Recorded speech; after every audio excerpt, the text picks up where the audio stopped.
Bună dimineața, dragilor! Bine v-am regăsit pe canalul meu.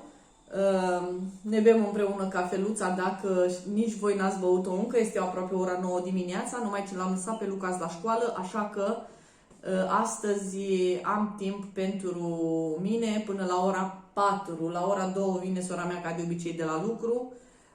Voi găti astăzi, nu știu ce voi găti, dar astăzi trebuie să gătesc. După cum vedeți, părul meu deja a prins un pic de umezeală, dar nu este nicio problemă, îl voi pieptena, îl voi aranja puțin și îi voi da cu puțin ulei și își va reveni.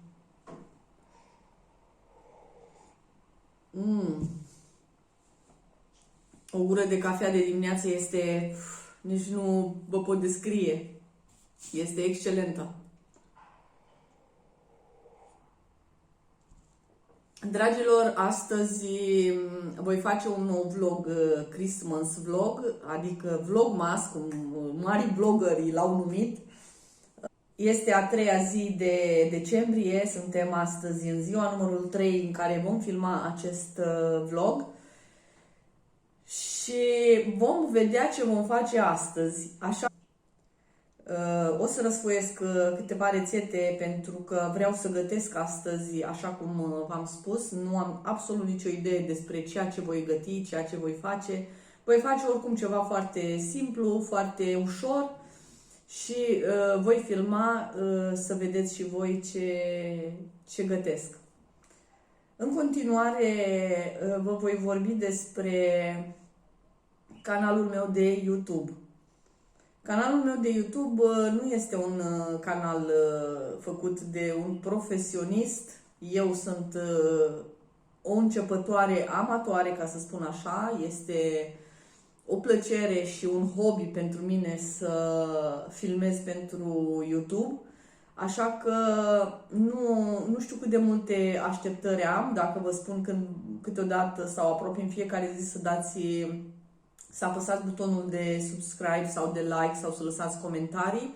Apăsați butonul, cel puțin butonul de like sau să-mi lăsați un comentariu, chiar dacă contentul meu nu este atât de interesant precum fac alții vloggeri. Eu nu sunt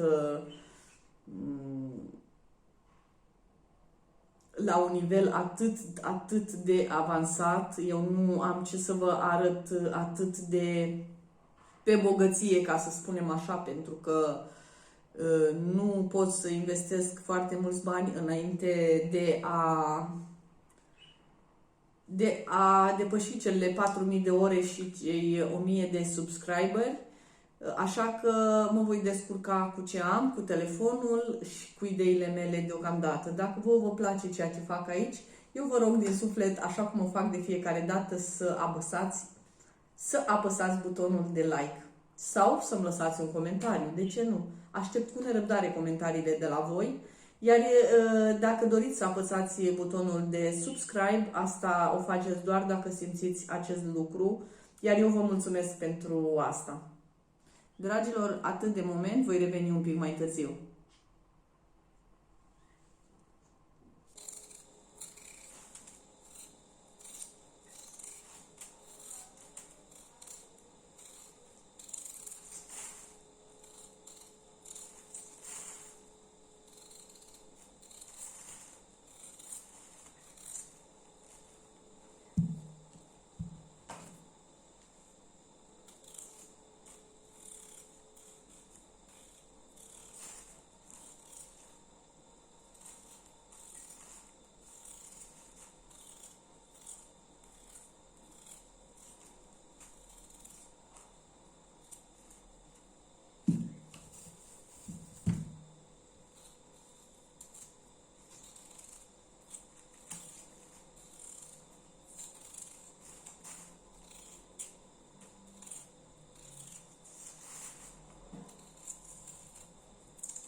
Dragilor, am revenit din bucătăria mea. Mâncarea este aici, fierbe de zori. Este o mâncărică de cartofi cu fasole verde.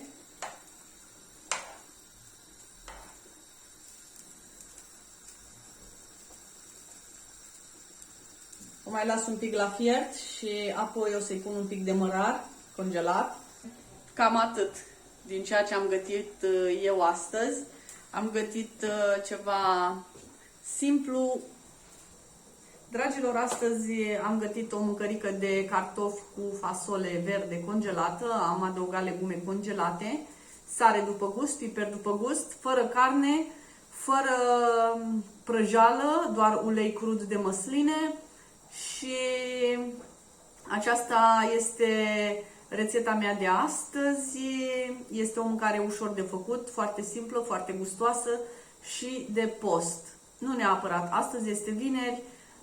Eu am hotărât să nu mănânc carne cel puțin o dată pe săptămână. Sunt mai multe zile din săptămână când eu nu mănânc carne. Dar în mod special am ales ziua de vineri și dacă restul familiei mele nu acceptă fără carne, ei se vor descurca singuri pentru că este rezervă la frigider pentru gustul fiecăruia. Eu optez să mănânc fără carne vinerea pentru că mă simt mult mai bine, mă simt mult mai ușoară, îmi place carnea, bineînțeles îmi place carnea la nebunie, dar o dată pe săptămână, cel puțin o dată pe săptămână, am ales să gătesc fără carne. Iar cum astăzi este vineri, am gândit la o rețetă ușoară, simplă și fără carne, bineînțeles. Sper că v-a plăcut această rețetă, iar dacă v-am dat o idee, puteți să o faceți și voi.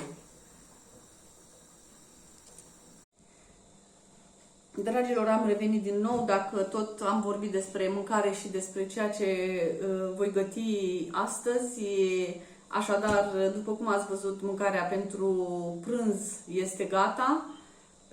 Pentru cină m-am gândit la niște bastoncini di pesce, bastoane de pește merluzzo de la Ocean Pacific, care sunt foarte, foarte bune. Nu le voi prăji în ulei, le voi pune pe o folie pentru copt la cuptor în această seară.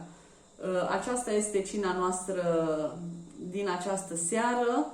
Dacă tot a venit vorba de mâncare și am hotărât să vă arăt aici pe vlog ceea ce gătesc eu astăzi.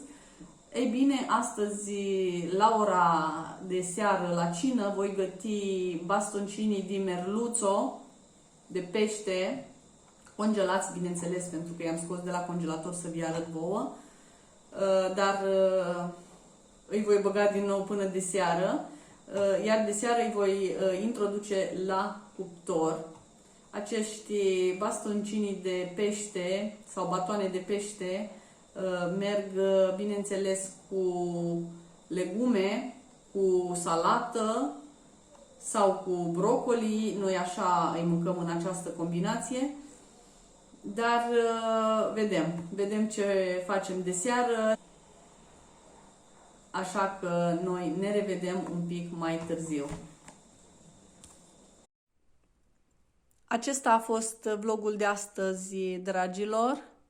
Eu vă mulțumesc din suflet că ați avut răbdare încă o zi cu mine și vă mulțumesc tuturor celor care ați intrat și ați vizionat videoclipurile mele. Aștept cu nerăbdare comentariile de la voi.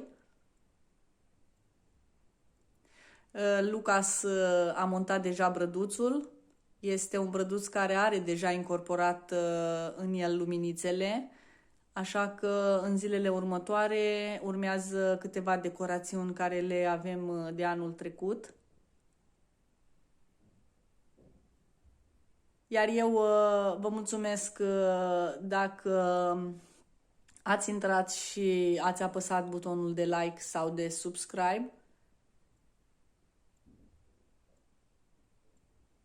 Vă doresc o seară plăcută alături de cei dragi, de familia voastră, de prietenii voștri Și ne revedem mâine cu un alt vlog. O seară bună tuturor!